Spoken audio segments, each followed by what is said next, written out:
allons prier pour recommander ces moments de la parole entre les mains du Seigneur. Dis à Dieu de te... Dis, Seigneur, je veux t'écouter, je vais écouter ta parole. Je vais toi seul. Autre chose, pas une autre personne. Rien que ta pensée. Seigneur, j'ai besoin de ça, oh Dieu puissant. J'ai besoin de ta parole ce matin. J'ai besoin de ta pensée, Dieu de gloire. Parle à mon cœur. Je t'écoute, oh Dieu, comme écoutent les disciples. Ta parole m'apporte la joie. Ta parole m'apporte la vie. La vie avec abondance. La vie pour l'éternité. Et la bénédiction en abondance. Seigneur, merci pour ta parole. Parle à nos cœurs. Merci Saint-Esprit. Au nom de Jésus-Christ. Amen. Amen. Nous acclamons le roi de gloire qui nous réunit ce matin dans sa présence afin que nous puissions encore partager sa parole. Il est le Dieu qui règne à jamais. Amen. Gloire au Seigneur. Nous vous saluons tous dans les précieux et glorieux noms de notre Seigneur Jésus. Nous avons notre texte de l'année. C'est 1 Timothée chapitre 3, le verset 15. 1 Timothée chapitre 3, verset 15. Nous allons comme d'habitude, parce que c'est notre verset de l'année. On va lire tous ensemble. Mais si je n'arrive pas tout de suite, on peut aller ensemble, ça y est là au tableau. Mais si je n'arrive pas tout de suite, tu sauras par cette lettre comment te conduire dans la famille de Dieu. Cette famille, c'est l'église du Dieu vivant qui soutient et protège la vérité. J'ai comme l'impression que j'ai lu seul. Est-ce qu'on peut lire ensemble à haute voix, s'il vous plaît? On y va. Mais si je n'arrive pas tout de suite, tu sauras par cette lettre comment te conduire dans la famille de Dieu. Cette famille, c'est l'église du Dieu vivant qui soutient et protège la vérité. Amen. Nous connaissons tous le thème de l'année. C'est la famille royale. Mais depuis que nous avons démarré en ce lieu, nous avons une pensée que nous développons, que nous avons intitulée « Un vent nouveau pour une nouvelle saison ». Étant dans cette famille royale, nous devons comprendre qu'il y a des choses nouvelles que Dieu veut nous donner. Parce que dans la famille royale, la vie de l'esclavage s'arrête. Nous entrons dans la dimension de la vie royale. C'est pourquoi nous parlons du vent nouveau pour une nouvelle saison. Alors nous allons relire nos deux textes du dimanche passé. 2 Corinthiens chapitre 5, le verset 17. Où il est dit, si quelqu'un est en Christ, il est une nouvelle création. Les choses anciennes sont passées.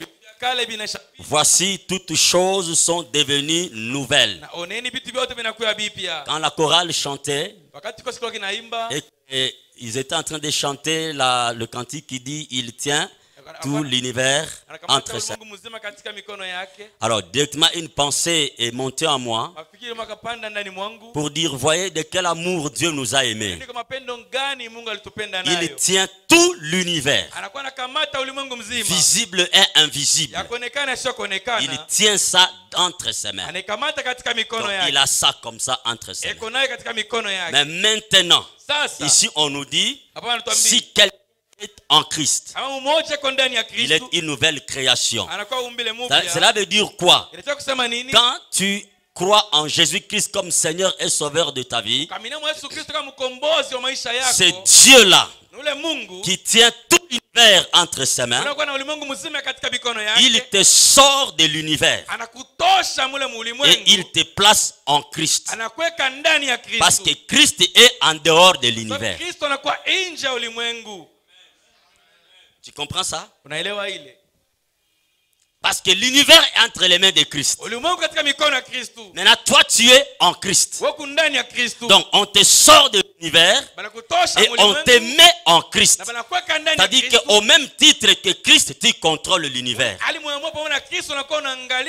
Est-ce que tu peux acclamer le Seigneur pour cette magnifique pensée que Dieu nous communique ce matin? Alléluia. Apocalypse 21, 1 à 5. Alors, je vis un nouveau ciel et une nouvelle terre. Alors, je vis un nouveau ciel et une nouvelle terre. Le premier ciel et la première terre avaient disparu. Et il n'y avait plus de mer. Et je vis la ville sainte, la nouvelle Jérusalem, qui descendait du ciel envoyée par Dieu, prête comme une épouse qui s'est faite belle pour aller à la rencontre de son mari. J'entendis une voix forte qui venait du trône et qui disait: maintenant la demeure de Dieu est parmi les hommes. Il demeurera avec eux. Il sera leur Dieu. Il essuiera toute larme de leurs yeux. Il n'y aura plus de mort. Il n'y aura plus de deuil, ni lamentation, ni pleurs. En effet, les choses anciennes ont disparu. Alors celui qui siège sur le trône déclara: maintenant je fais toutes choses nouvelles. Puis il dit: écris ceci. Écris ceci, car mes paroles sont vraies et dignes de confiance. Amen. Amen. Les dimanches passés, nous avons commencé, nous avons dit que le deuxième texte qui est l'Apocalypse, chapitre 21, du verset 1 au verset 5, c'est un texte qui nous décrit les événements eschatologiques. Ce sont des choses qui concernent les événements du temps de la fin. Mais nous avons lu ça pour l'associer au premier texte, pour nous faire comprendre à chacun et à tous quelle est la place que l'Église occupe dans la pensée de Dieu et comment nous, en tant que vivre sur la terre. Et là nous avons dit qu'il y a trois vérités dans les deux passages qui résument la pensée et les plans de Dieu pour l'Église en général et pour le chrétien d'une manière particulière. La première vérité, c'est la nouvelle création. La deuxième vérité, c'est la disparition des choses anciennes. La troisième vérité, toutes choses nouvelles. Et nous avons dit que ce que Christ est, c'est ce que l'Église est en tant que corps. Et c'est ce que aussi chaque chrétien est en tant que membre du corps. Ma prière est que chacun de nous ait une intelligence éclairée pour comprendre ce que Dieu veut de lui, afin de mener une vie chrétienne réussie, une vie chrétienne victorieuse. Christ est descendu du ciel pour faire la volonté de celui qui l'a envoyé. Qui l'a envoyé? C'est son Père. Donc, il n'est pas venu sur terre pour faire sa propre volonté, mais il est venu faire la volonté de son Père. Et l'Église aussi ne doit pas vivre sur la terre selon ses normes à elle. Parce que l'église aussi est descendue du ciel. Selon Apocalypse. Elle est descendue, envoyée par Dieu pour faire aussi la volonté de Dieu. Pour manifester la gloire de Dieu sur la terre. Donc l'église ne doit pas fonctionner n'importe comment. Et toi aussi en tant que chrétien, tu ne dois pas fonctionner n'importe comment. Tu ne dois pas fonctionner selon les principes du monde. Tu es descendu du ciel. Tu dois fonctionner selon les normes célestes. Et tu dois refléter Dieu sur la terre. C'est ce que Dieu attend de toi. Alléluia. Amen. Tu as été envoyé sur la terre pour que le monde te voie vivre la vie céleste sur la terre et que le monde connaisse Dieu qu'il n'a pas encore vu. Alléluia. Amen. Donc c'est au travers de toi que le monde voit Dieu et que le monde connaît Dieu. Alors je vous invite à lire encore, il y aura beaucoup de versets qu'on va lire aujourd'hui. Matthieu chapitre 16, le verset 19. Matthieu 16, 19, il est dit: et je te donnerai les clés du royaume des cieux. Et tout ce que tu lieras sur la terre sera lié dans les cieux. Et tout ce que tu délieras sur la terre sera délié dans les cieux. Bien-aimé, le royaume des cieux, le royaume de Dieu, fonctionne avec des clés. Amen. Amen. Et si tu ne comprends pas comment ça fonctionne, tu vas être faible. Alors que tu es appelé à être fort. Alléluia. Est-ce qu'on peut acclamer d'abord le Seigneur? Le royaume des cieux fonctionne avec des clés. Et ce qui est intéressant dans ce texte est que Dieu prend les clés du royaume. Il met ça entre nos mains. Donc les clés qui font fonctionner le royaume, Dieu met ça entre tes mains. Et il te dit, si tu ouvres, j'ouvre. Si tu fermes, je ferme. Donc si ça ne marche pas, ce n'est pas mon problème, c'est ton problème. Oui, c'est toi qui as les clés. Lui, il attend que tu ouvres, ou il attend que tu fermes. Donc si tu ne fermes pas, lui aussi ne ferme pas. Si tu n'ouvres pas, lui aussi n'ouvre pas. Donc le problème est de ton côté. Dans Apocalypse chapitre 3, le verset 1er, la Bible nous présente Jésus-Christ comme le saint et le véritable. Donc tout ce qu'il dit est vrai. Et lui-même est saint. On le présente encore comme celui qui tient la clé de David.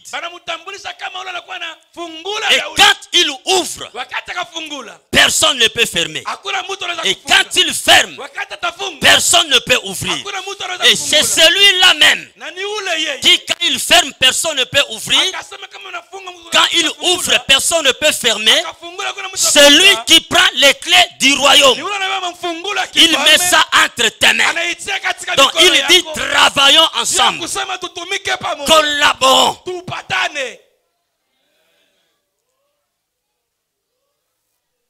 Ce que vous allez ouvrir sur la terre sera ouvert dans le ciel. Ce que vous allez fermer sur la terre sera fermé au ciel. La version français courant dit: ce que tu excluras sur la terre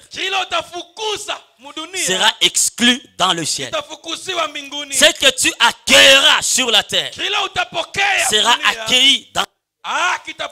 La parole de vie parle de refuser. Donc ce que toi tu vas refuser dans dans ta vie, le ciel aussi va refuser ça.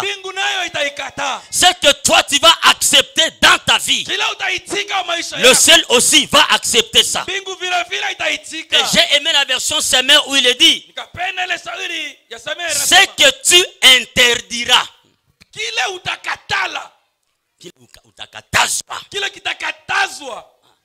donc ce que toi tu vas interdire, dis je t'interdis. Je t'interdis de faire ça. Le ciel aussi dira je t'interdis de faire ça. Et ce que toi tu vas autoriser sur la terre, le ciel aussi va l'autoriser. Donc tu as les clés entre tes mains. Donc ces clés-là sont entre tes mains. Le vendredi quand on priait, j'ai dit aux bien-aimés avec qui on priait le matin que la Bible, selon Esaïe, te donne le droit de jeter un embargo sur les armes sataniques. Oui, tu as le droit de jeter l'embargo. De la même manière que les Américains peuvent jeter l'embargo sur les armes du Congo. N'utilisez plus ça. Toi aussi, tu as ce droit-là. Toute arme forgée contre toi sera nulle et sans effet. Et on te dit, tu as le pouvoir de prononcer un jugement sévère contre toutes les langues qui se lèvent contre toi. Donc, voilà tous les privilèges que Dieu nous donne à nous qui sommes chrétiens. Nous qui sommes ses enfants. Pendant quelques minutes avant de continuer, regarde un peu autour de ta vie. Quelles sont les choses que tu veux interdire? Le fonctionnement. Donc que ces choses ne fonctionnent plus dans ta vie. Pendant quelques minutes, tu vas fermer les yeux. Tu ramènes toutes ces choses-là. Tu ne veux pas voir dans ta vie. Tu leur interdis de fonctionner. Avec foi. Par exemple, toi, la pauvreté, je t'interdis de fonctionner. Et le ciel va aussi interdire. Et ce que tu veux que le ciel autorise, toi aussi l'autorisation. Donc tu peux écrire dans ta maison, interdiction formelle à la pauvreté d'entrée. Et au ciel aussi on écrit ça. Et les anges sont là pour exécuter cette parole. Tu peux prier pendant quelques minutes. Élève ta voix, prie pendant quelques minutes.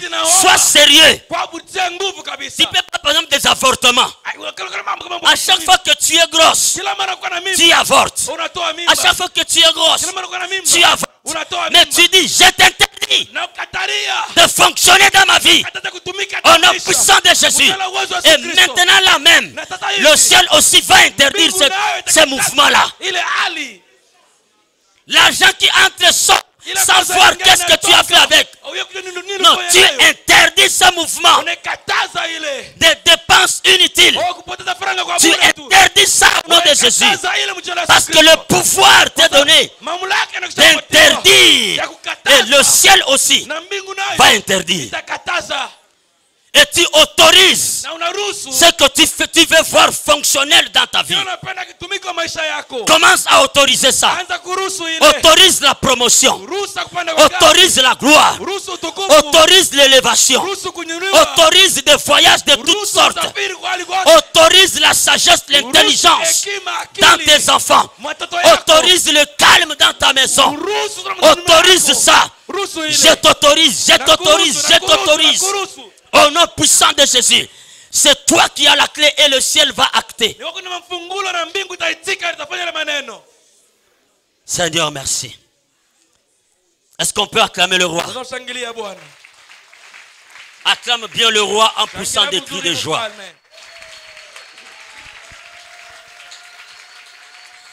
Dis à ton voisin, j'ai les clés. Pas une seule clé. Jésus-Christ, lui, il a la clé de David. Pourquoi c'est la clé de David? Parce que c'est une clé passe-partout. Il n'a pas besoin d'avoir beaucoup de clés. Il a une seule clé, mais qui ouvre partout et qui ferme partout. Donc quand toi tu vas ouvrir avec ta clé là, par exemple tu veux ouvrir la guérison, lui il prend la clé de David, il ouvre la guérison. Si tu veux ouvrir la prospérité, il prend la clé de David. Donc toi tu utilises la clé de prospérité, mais lui il utilise la clé de David, il ouvre. Si tu veux fermer pour que les avortements ne viennent plus dans ta maison, lui il prend la clé de David, il ferme. Donc c'est une clé passe-partout. Mais il prend beaucoup de clés, il met ça entre tes mains. Donc ça va dépendre du domaine dans lequel où tu veux évoluer. Ça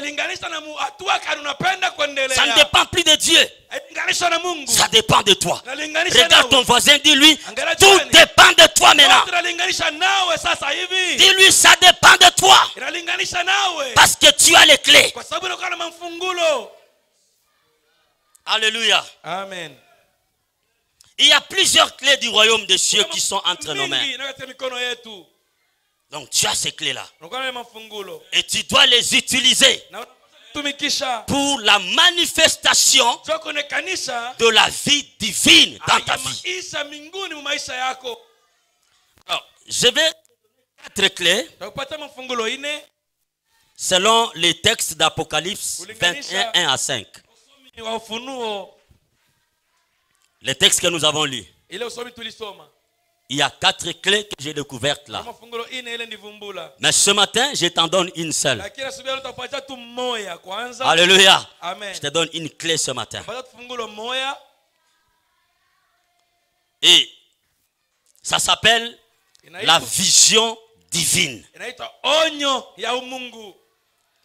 La vision divine. C'est une des clés du royaume que Dieu te donne. Ici, je ne parle pas de la vision dans le sens des projets, non. Mais il est question de voir les choses dans l'angle divin. Vous m'entendez? Amen. Voir les choses dans l'angle divin. L'apôtre Jean a il dit d'abord, je vis un nouveau ciel et une nouvelle terre. Il a vu ça. Alléluia. Il a vu avec ses propres yeux une nouvelle terre et un nouveau ciel. Jean a vu ça. Et deuxièmement, il dit, je vis la ville sainte, la nouvelle Jérusalem. J'ai dit ça le dimanche passé. Que la ville sainte, la nouvelle Jérusalem, ce n'est pas une ville que Dieu est en train de construire, non. Parce que trop souvent, il y a trop de bêtises même dans les enseignements en matière d'argent. Non, donne l'argent à l'église. Quand tu donnes là, Dieu est en train de construire ta maison au ciel. Ça, c'est une bêtise pire et simple. Il n'y a pas de base biblique par rapport à ça. Donc Dieu n'a pas besoin d'argent que tu donnes pour te bâtir une maison au ciel. Non. Parce que la ville, elle est déjà bâtie. La preuve que la ville est déjà bâtie, la Bible dit qu'Abraham voulait voir cette ville. Il voulait entrer dans cette ville. Mais Dieu ne lui a pas permis d'entrer parce qu'il ne voulait pas qu'Abraham entre sans nous. La ville est déjà là. Autre preuve est que Jésus-Christ n'a pas dit, il vous est avantagé que donc je m'en vais au ciel pour vous bâtir des maisons. Non, non, non, non. Il a dit, dans la maison de mon père, il y a plusieurs demeures. Je m'en vais vous préparer une place. Christ n'est pas allé pour bâtir la maison au ciel. Il est en train de bâtir son église sur terre. Bâtir son église veut dire rassembler des hommes et des femmes de tous côtés, de toute langue, de toute tribu, afin qu'ils fassent partie de son corps. Donc ne confondons pas de choses. Parce que souvent il y a même des gens, je ne sais pas piqué par quelle mouche, il dit qu'il est allé au ciel. Comme un pasteur témoignait un jour à Kinshasa. Je suis allé au ciel. On m'a dit, regarde cette maison-là. Tu vois, c'est au niveau de la fondation. Hein. Ça sont des bêtises. C'est au niveau de la fondation parce que lui ne donne pas trop de dîmes. Il ne donne pas trop. Il ne soutient pas l'œuvre de Dieu. Non. Il ne faut pas être intimidé. Alors souvent, les gens donnent ce genre de témoignages pour vous pousser à donner beaucoup d'argent. Donc là, ça devient des mérites. Donc tu mérites une maison au ciel. Non. Dieu a déjà conçu, il a tout fini. Il a tout fini. Parce que Jean voit. Il dit, j'ai vu descendre une ville. Et déjà Ézéchiel avait vu ça à son temps. Il a vu une grande ville, il a vu un grand temple. Il donne même des détails. Alléluia. Est-ce qu'on peut acclamer le roi? A vu un nouveau ciel. Jean a vu une nouvelle terre. Jean a vu la ville sainte. Il a vu la nouvelle Jérusalem. Pas autre chose. Et comme il a vu ça, automatiquement il a focalisé ses regards et toute son attention sur ce qu'il voyait. C'est pourquoi il a eu la facilité de décrire ce qu'il a vu. Donc ce que tu vois clairement, ce que tu vois distinctement, façonne ta vie. Tu n'as pas compris ce que j'ai dit. Ce que tu vois clairement, ce que tu vois distinctement, façonne ta vie. Et c'est ce que tu vas commencer à raconter à tout le monde. Pas autre chose.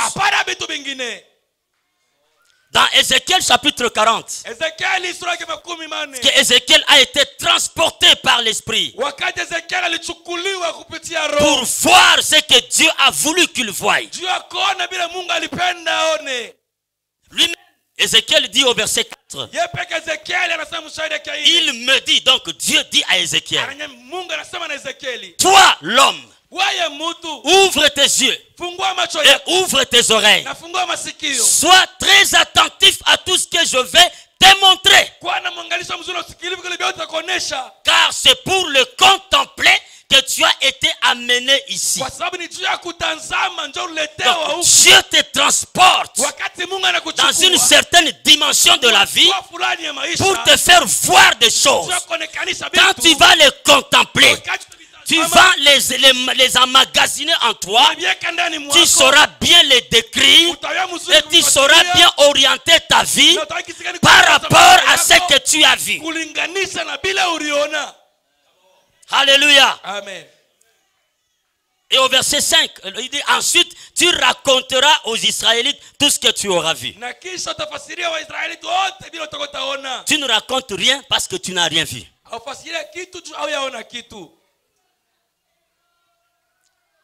Au verset 5, à partir du verset 5 jusqu'en bas, maintenant Ézéchiel commence à décrire avec tous les détails possibles ce qu'il a vu.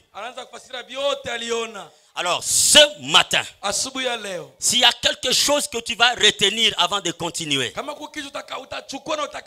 retiens ceci, même pour ceux qui écrivent. Ta vie est l'image ou le reflet de ce que tu vois.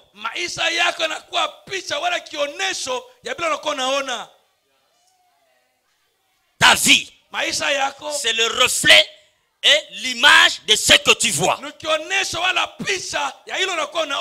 Si tu vois les choses dans l'angle divin, ta vie aussi prendra la forme divine. Si tu vois les choses dans l'angle humain, ta vie aussi prendra la forme humaine. Et si tu vois les choses dans l'angle démoniaque et sorcellerique, ta vie prendra aussi la forme démoniaque et sorcellerique. Parce que c'est ce que tu vois que tu reproduis. C'est ça la première clé dans le royaume. Foi dans l'angle divin. Alléluia. Amen. Lorsque nous lisons Jean chapitre 5, du verset 19 au verset 20, là on nous montre Christ après avoir guéri quelqu'un. C'était le jour de sabbat. Alors les pharisiens, les scribes se sont fâchés. Pour le jour de sabbat, tout ça. La réponse de Christ en gros c'est quoi? Je fais ce que j'ai vu mon Père faire.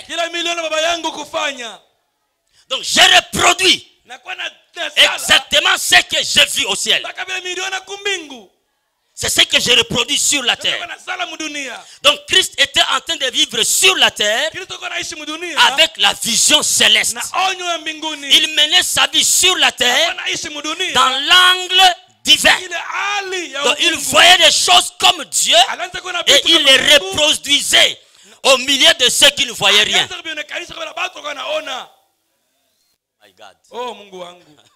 Lui, il voit des choses et il les reproduit auprès de ceux qui ne voient rien. C'est ce qui fait que tu sois chrétien. Que Dieu veut que tu vois les choses. Le monde ne le voit pas et que tu puisses les reproduire au monde. Et quand le monde dira, tu as vu ça où? Tu vas leur répondre calmement, chez nous. J'ai vu ça chez nous. Une femme qui a grandi dans une maison où il a vu sa maman travailler, préparer correctement. Quand elle rentre dans sa maison, mariage, elle va reproduire ce qu'elle a vu faire sa maman. Donc nous reproduisons sur la terre ce que nous voyons au ciel. Parce qu'on nous a dit que l'église est descendue. Descendue. Alléluia. Amen. C'est clair? Donc Jésus avait le regard fixé sur son Père au ciel, bien qu'étant sur terre. Et la Bible, dans Hébreux chapitre 12, le verset 2, c'est un texte que nous lisons souvent, que j'aime beaucoup personnellement. La Bible nous recommande d'avoir les yeux fixés sur Jésus-Christ, qui est l'auteur et le consommateur de notre foi. Donc nous devons regarder à Christ, voir ce que Christ fait, afin de le reproduire sur la terre. Colossiens chapitre 3, du verset 9 au verset 10, je vais vous montrer pourquoi la Bible nous recommande d'avoir les yeux fixés sur Jésus-Christ. Parce qu'on nous parle ici de la vision céleste. Donc voir les choses selon Dieu. Amen. Voir les choses dans l'angle divin, afin de le reproduire sur la terre. Colossiens chapitre 3 verset 9 à 10. L'apôtre Paul, en résumé, nous parle de deux hommes. Ici. Vous pouvez lire ça même à partir du verset 1er jusqu'en bas. L'apôtre Paul nous présente deux hommes. Il nous parle d'abord de l'homme ancien. L'homme ancien. L'homme ancien dont il est question ici, c'est Adam. Amen. Amen. Et il nous parle encore de l'homme nouveau. Et l'homme nouveau dont il est question, c'est Christ. Jésus-Christ.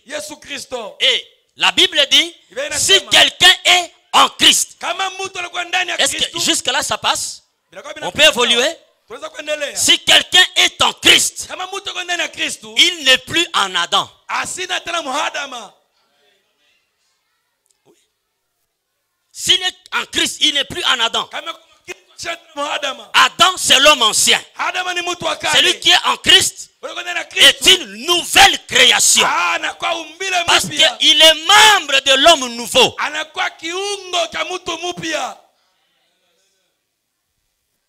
J'ai comme l'impression que certaines personnes ne comprennent pas. C'est clair, c'est facile, hein? Ah, vous êtes à l'université de la parole éternelle. Donc celui qui est en Christ est une nouvelle création. Pourquoi il est une nouvelle création? Parce qu'il est membre du corps de Christ qui est un homme nouveau. Parce que quand la Bible parle de l'homme nouveau, littéralement ce n'est pas par rapport à une seule personne. Donc ce n'est pas toi seul qui es un homme nouveau. L'homme nouveau c'est Christ. Par rapport à Adam, l'homme ancien. Et maintenant toi en tant que membre du corps de Christ, donc tu deviens un membre nouveau,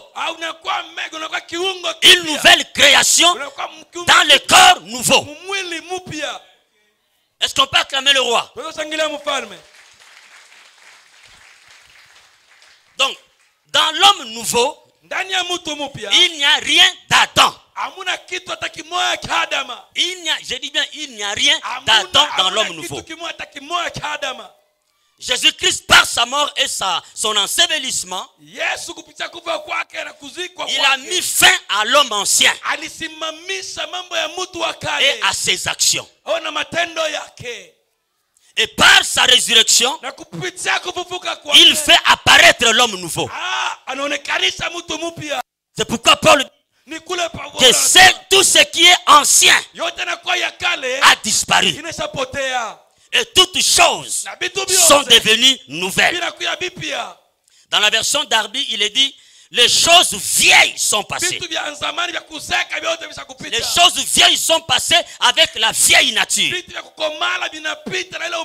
toutes choses sont devenues nouvelles avec la nouvelle nature.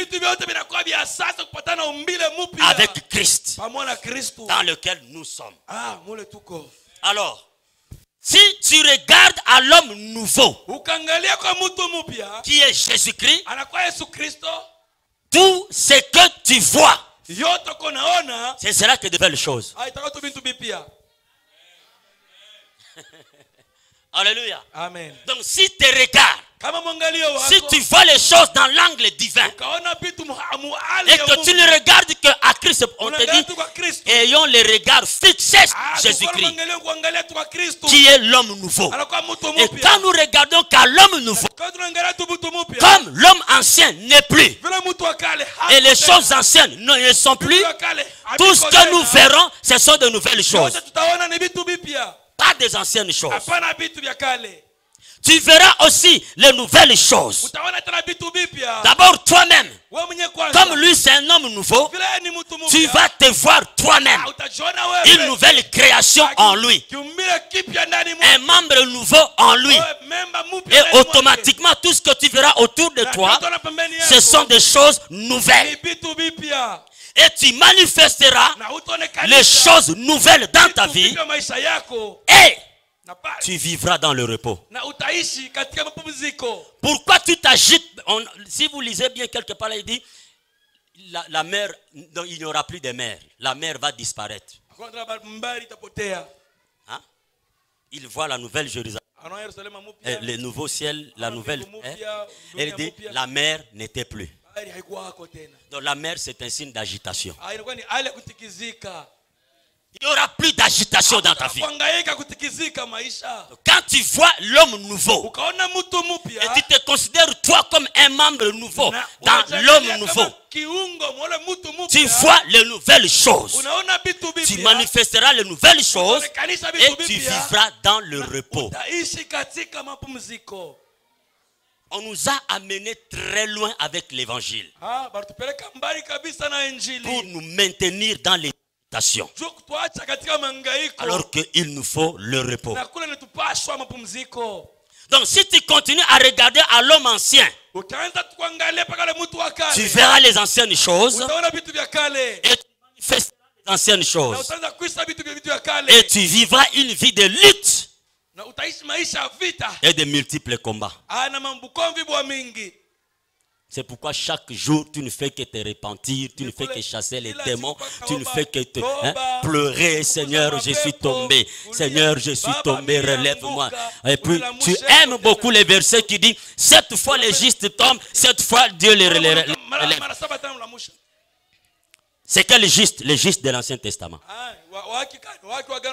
Pas les justes du Nouveau Testament. Les justes du Nouveau Testament ne tombent pas.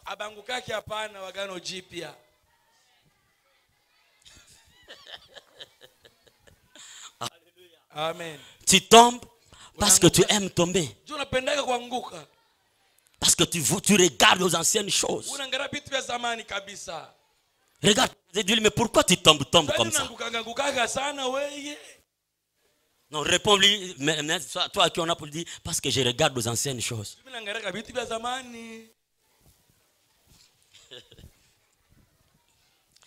Si tu développes la vision de l'homme nouveau, tu mèneras une vie de réussite et de succès et de victoire. Ça, je te dis la vérité. Un papa disait à son fils, et je lui donne raison, il dit, ton désir de réussir doit être supérieur à ta peur d'échouer. J'ai cru que tu allais dire amen. Mais ce que papa Thierry disait ici, il ne faut pas avoir peur de l'échec, tout ça. Donc, ton désir de réussir doit être supérieur à ta peur de jouer. Donc, quand tu sors de ta maison, aie un désir ardent de réussir. Donc, ne sors pas de la maison avec des doutes. Est-ce que je vais vraiment signer ce contrat avec tout ce qu'il y a? Sors avec les désirs ardents de réussir. Tu vas présenter un examen. Sors avec un désir ardent de réussir. Bannis la peur. Bannis la crainte. Développe les désirs de la réussite. Alléluia.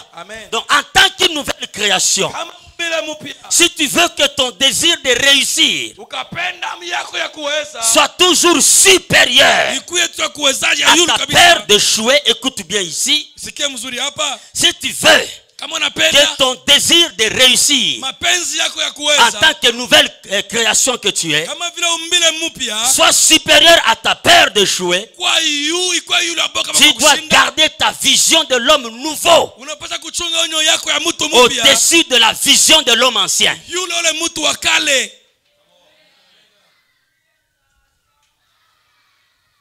Amen. Parce que l'homme nouveau est celui qui a fait un parcours exceptionnel de la naissance à la mort. Et il a déclaré tout est accompli. Et il est rentré dans sa gloire. La gloire qu'il avait avant auprès de son Père.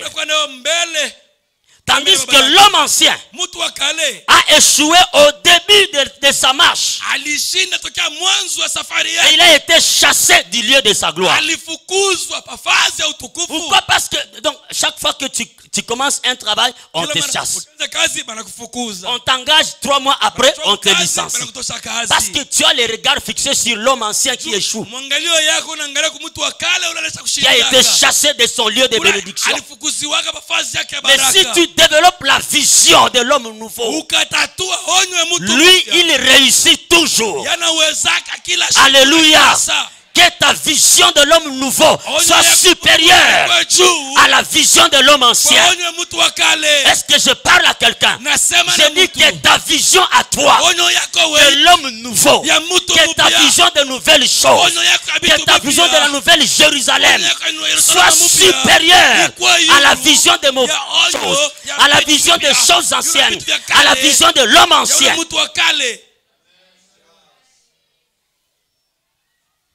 Si tu veux vivre la vie de sainteté, tu dois voir la ville sainte dans laquelle tu te trouves. Jean qui avait la vision permanente, parce que Jean a dit, je vis la ville sainte. Alléluia. Amen. Il dit, j'ai vu la ville sainte. Et comme il a vu la ville sainte, donc cette vision était permanente en lui. La vision de la ville sainte. Et comme il en avait en permanence sur lui, dans 1 Jean, chapitre 1er, du verset 15 au verset 17, il déclare ceci. Il dit, n'aimez pas le monde, ni les choses qui sont dans le monde, c'est-à-dire les vieilles choses, les anciennes choses. Il ne faut pas aimer ça. Et il continue, il dit, si quelqu'un aime le monde, l'amour du Père n'est pas en lui. C'est-à-dire quoi? Il n'est pas encore une nouvelle création. Oui. Celui qui aime le monde n'est pas encore une nouvelle création. Parce que c'est l'amour du Père qui nous a fait entrer dans la ville sainte. C'est parce que Dieu nous a aimés. Il a envoyé son fils. Il est mort à la croix. Et par cette mort-là, nous entrons dans la ville sainte. Donc si tu aimes le monde, l'amour du Père n'est pas en toi. C'est l'amour du Père qui fait de nous de nouvelles créations. Et c'est l'amour du Père qui nous fait entrer dans la ville sainte. Et Jean continue en disant, parce que tout ce qui est dans le monde, il commence à donner la liste des vieilles choses, des choses anciennes. Mais il regroupe ça en 3. Il dit parce que tout ce qui est dans le monde ou les anciennes choses qui sont en Adam. Premièrement, la convoitise de la chair. Deuxièmement, la convoitise des yeux. Donc la vision de l'homme ancien et la vision des anciennes choses. C'est par les yeux, en voyant le fruit, que le monde a été plongé dans le péché et dans la malédiction. Et cette vision des anciennes choses se développe au jour le jour, même parmi ceux qui se disent chrétiens. Je pèse bien les mots. Ceux qui se disent chrétiens. Donc un chrétien n'a pas la convoitise de la chair. Il n'a pas la convoitise des yeux. Il n'a pas l'orgueil de la vie. Il dit ces choses-là, ça ne vient pas du Père. Donc, en d'autres termes, tu ne verras pas la convoitise de la chair dans la ville sainte. Tu ne verras pas la convoitise des yeux dans la ville sainte. Tu ne verras pas l'orgueil de la vie dans la ville sainte. Et là, vous êtes très calme. Hein? Vous êtes très calme. Je vais chuter. Ces choses, on les trouve dans le monde. Pas dans la ville sainte. Jean a vu la ville sainte. Et il est le seul apôtre qui a vécu longtemps plus que tous les autres.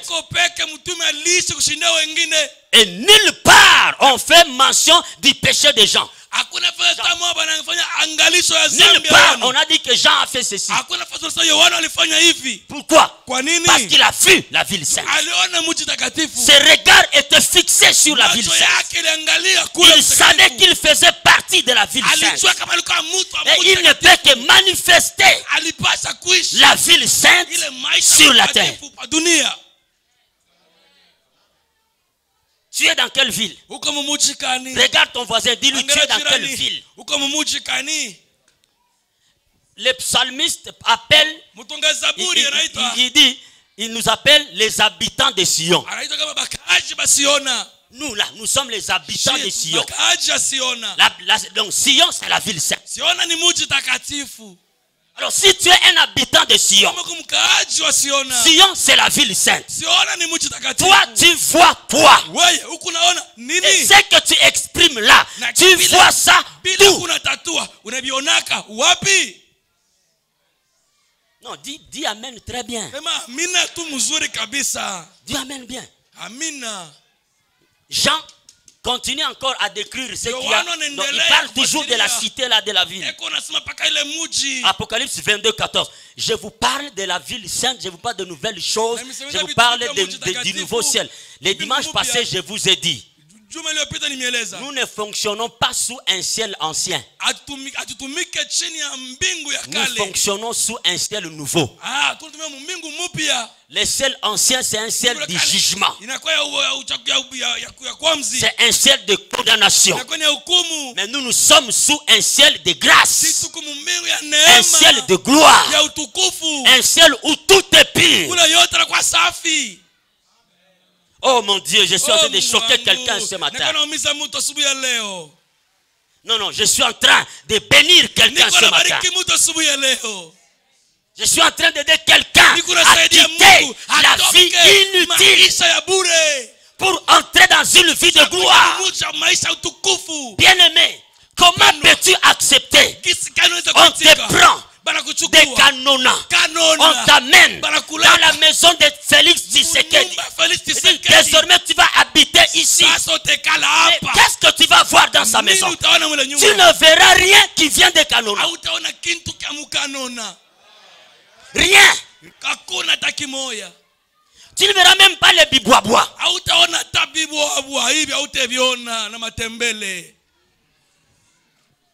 Donc tu vivras une vie présidentielle. Parce que tu es dans un palais présidentiel. Donc toi tu es habitant de Sion. Sion c'est la ville sainte. Mais qu'est-ce qui t'amène à faire ce que tu fais? Regarde-toi. Qu'est-ce que tu vois? Ce que tu vois, c'est ce que tu exprimes. La ville sainte. Un nouveau ciel. Une nouvelle terre. De nouvelles choses. On dit les choses anciennes sont passées. Mais pourquoi ça se manifeste encore dans ta vie? Écoutez ce que la Bible dit. Apocalypse 22, 14. Bienheureux ceux qui lavent leurs robes, afin qu'ils aient droit à l'arbre de vie et qu'ils entrent dans les portes de la cité. Nous lavons nos robes, non pas en pleurant tous les jours. Oh Dieu, j'ai péché, pardonne-moi. Je suis un homme pécheur. Oh, regarde comment j'ai péché. Je suis tombé avec cette femme-là. Oh mon Dieu, aie pitié de moi. Que ton sang me lave. Non. Nous lavons nos robes en gardant la vision de la ville sainte où Dieu le Père nous a placés. C'est tout. Je garde mes regards fixés là-bas. Osomona soda na parade. Mon général.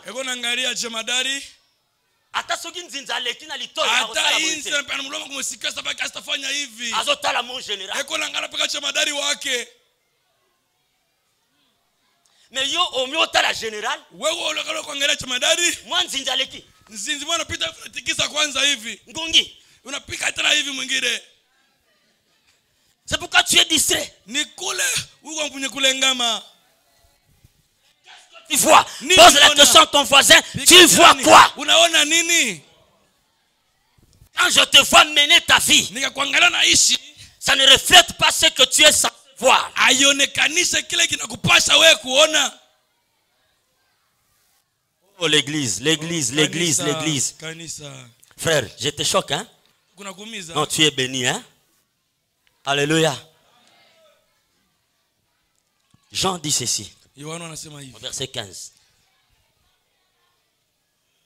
Il dit.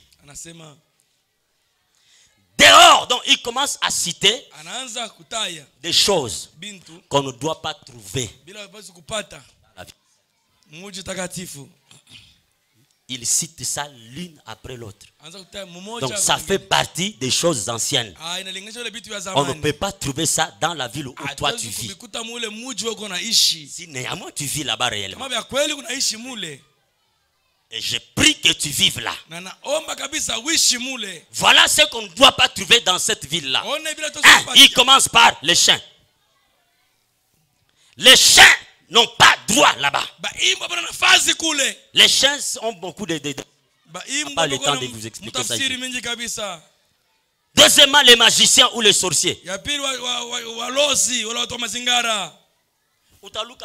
Comment tu vas t'envoler?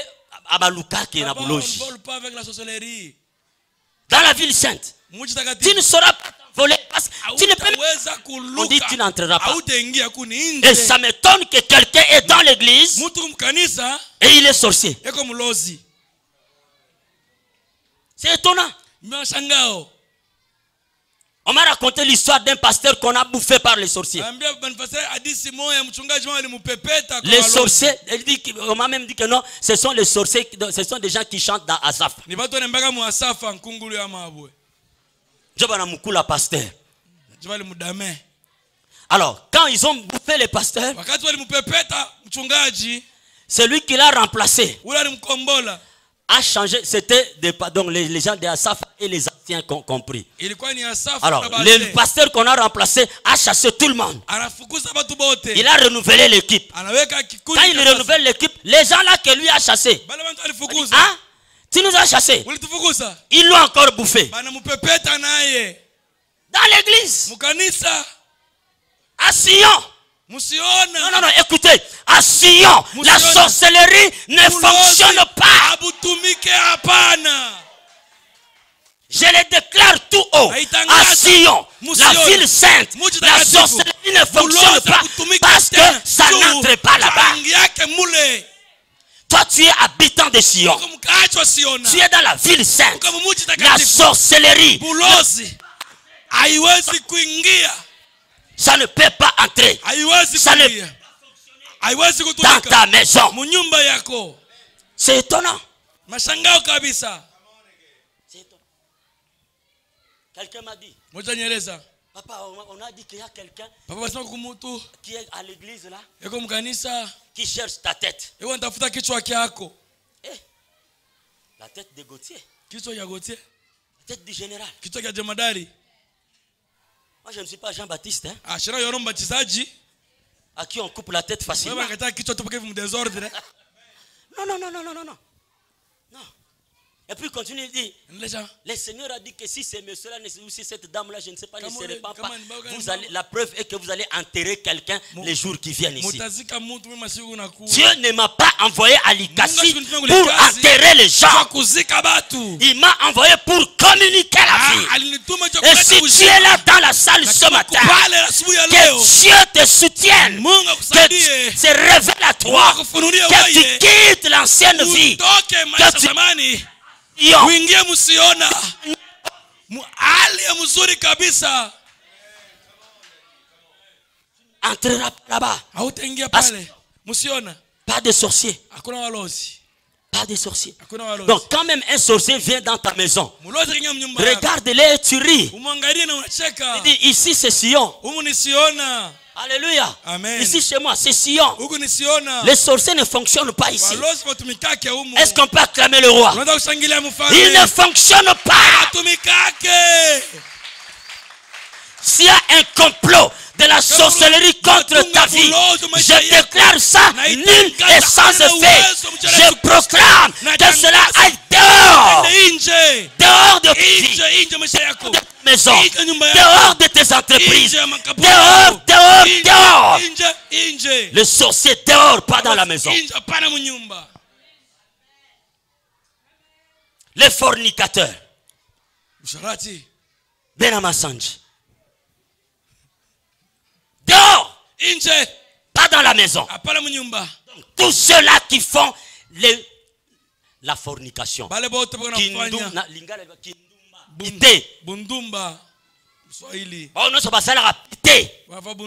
libanda na katite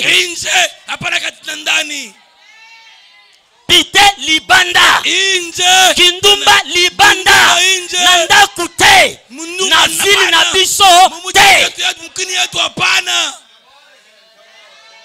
Donc si tu vois ton frère, ta soeur en train avec des petites jipettes là, il veut entrer à l'hôtel, dis n'aie pas honte, va dire de Simba et frère Ozaya biso to Ozaya biso te so Ozaya biso awate uko hapana kende to kende liboso. Amen. Tu les vois dans un bar, entre là-bas, tiens la médie. Frère, t'es. Soroze Abiso Awate. Rentrons dans la ville sainte. Dis à ton voisin. Ville sainte. Rentrons dans la ville sainte. C'est là notre place. Pas dehors.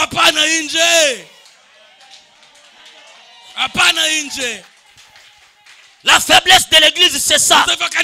Il y a trop de confusion. On ne sait plus qui est dans la ville, qui n'est plus dans la ville. Non, le temps est arrivé. Parce que Jésus revient bientôt. Bientôt, il vient prendre son église. Le temps est arrivé pour que ceux qui sont de la maison, ceux qui sont de la ville, restent dans la ville. Ceux qui ne sont pas de la ville, dehors. Inje. Libanda. Libanda. Rien d'essuyé n'entrera dans la ville sainte. Rien d'essuyé. Et ça doit commencer même ici. Même ici. Rien d'essuyé ne doit entrer en ces lieux. Si par erreur tu es entré, tu sortiras purifié. On nous a dit ça le vendredi par les frères Melvin. Dans l'Ancien Testament, quand un impur entre en contact avec les purs, le pur devient impur. Mais dans la grâce, quand un impur entre en contact avec les purs, l'impur devient pur. Je proclame ta purification au nom puissant de Jésus-Christ. Amuyambombe ikutoke. Hamu ya busherati ikutoke.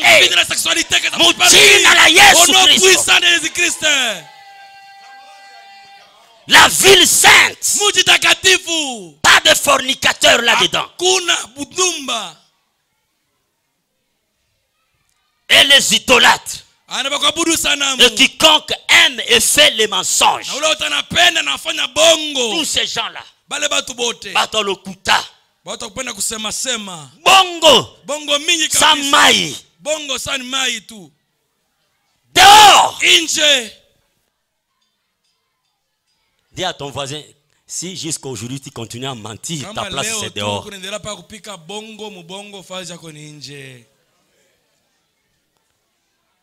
Parce que lui-même, c'est lui qui nous envoie. On a dit qu'il est, comment? Il est saint et il est véritable. Donc il n'y a pas de... Maintenant toi tu viens d'où? Regarde ton voisin. On dirait Mikolo Oko Samingi. Outi wapi. Non, faut être sincère. Quand tu vois ton mari, il fait que te mentir. Tu n'as pas outi wapi. Ozana biso obioso bimaki. Tu vois ta femme à te mentir, pose-lui la question. Non, non, non, je ne te vois plus clair. C'est comme si tu es déjà sorti de la ville.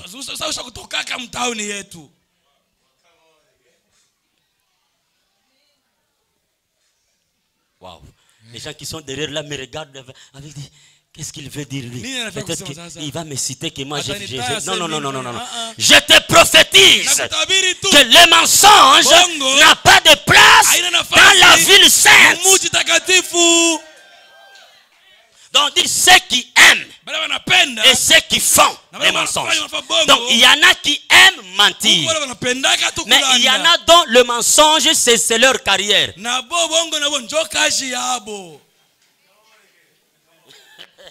Donc engager. Donc quand il se met, je ne sais pas s'il est PDG. Quand il se met à mentir là. Non, non, non, non, non, non, non, non, non. Vous vous dites non, lui là.